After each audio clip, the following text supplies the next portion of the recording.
بسم الله الرحمن الرحيم إذا جاءك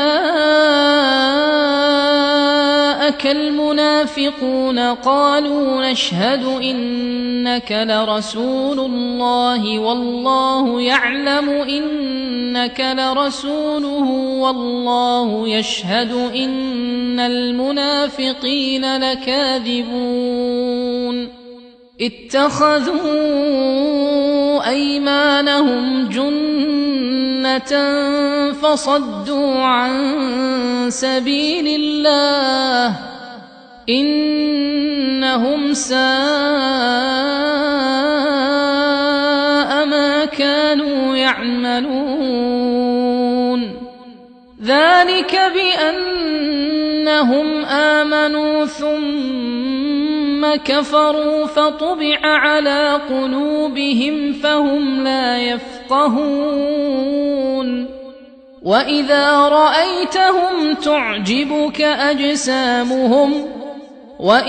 رأيتهم تعجبك أجسامهم وإن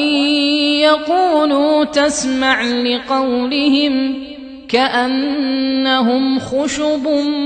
مسندة يحسبون كل صيحة عليهم هم العدو فاحذرهم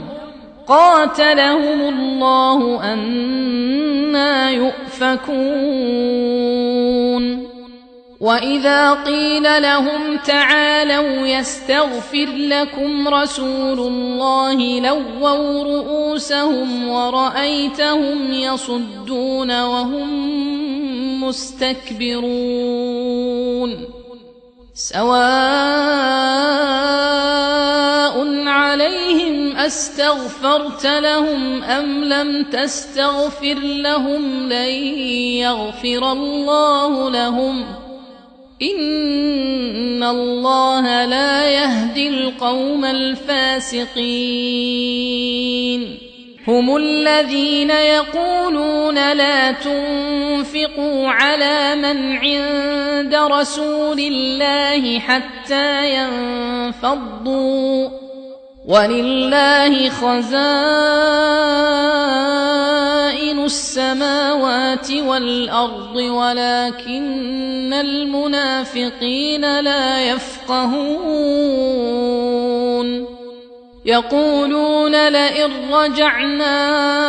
إلى المدينة ليخرجن الأعز منها الأذل ولله العزة ولرسوله وللمؤمنين ولكن المنافقين لا يعلمون يا أيها الذين آمنوا لا تلهكم أموالكم ولا أولادكم عن ذكر الله ومن يفعل ذلك فأولئك هم الخاسرون وأنفقوا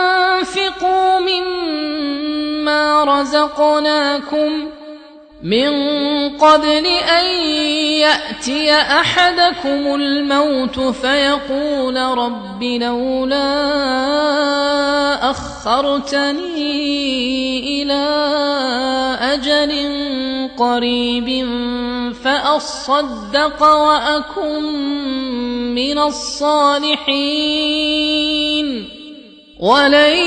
يؤخر الله نفسا إذا جاء أجلها والله خبير بما تعملون